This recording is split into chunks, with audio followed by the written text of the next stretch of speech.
Here we have a city math problem. Okay, let's go the question. A truck leaves city A traveling at an average speed of 40 miles per hour. 3 hours later, a car leaves city A on the same route traveling at an average speed of 60 miles per hour. How many hours after the car leaves city A will the car catch up to the truck? Okay, let me draw a line segment over here and let me mark city A over here. Okay, according to the information, the truck leaves city A traveling at an average speed of 40 miles per hour. Okay, let me mark it over here. That is, the truck is traveling at an average speed of 40 miles per hour.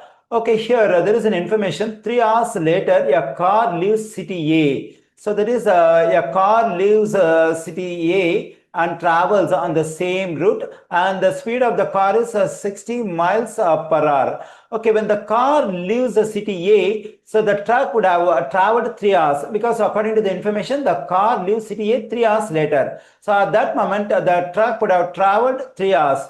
Okay, now we have to find the time in hours after which the car will catch up to the truck. Okay, let me assume the car will catch up to the truck after X hours. Okay, so let's say this is a point at where the truck and car meet each other.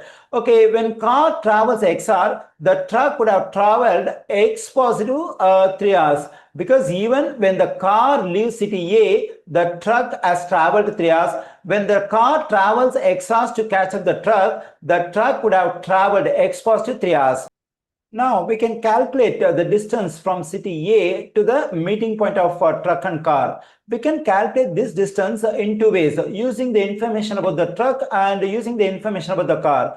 First, let me use the information about the truck to calculate the distance from city A to the meeting point. So for that, we have to multiply the time traveled by the truck, that is x positive 3 hours, and the speed of the truck, that is 40 miles per hour. So to calculate the distance, there is a formula. There is the speed has to be multiplied by time. So here the speed of the truck is 40, and the time taken by the truck to travel from city A to the meeting point is x positive 3 hours. So 40 times x positive 3. So this expression represents the distance from city A to the meeting point.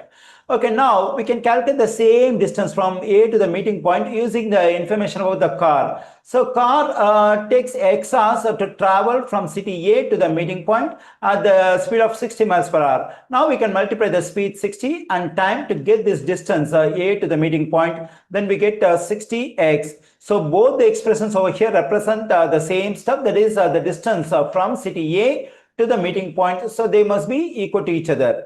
Okay, now in this equation we have to solve for x, which represents a number of hours after which the car will catch up to the truck. Okay, let's distribute this 40 to this x and positive 3, then I'm getting 40x positive 1 and 20 equals to 60x. Okay, now let me subtract 40x from both sides of this equation. When I do so, this positive value, negative value will cancel out. I'm getting 1 and 20 on the left side. On the right side, when I combine positive 60x and negative 40x, I'm getting positive 20x. Okay, now let me divide both sides of this equation by 20. Then this 20 will cancel out. When I divide 1 and 20 by 20, I'm getting 6. On the right side, we have x. Okay, here I got the value of x, and we have assumed x as a number of hours taken by the car to catch up to the truck. So therefore, the car will take 6 hours to catch up to the truck. We find this 6 in answer choice B. The correct answer choice for this question is B.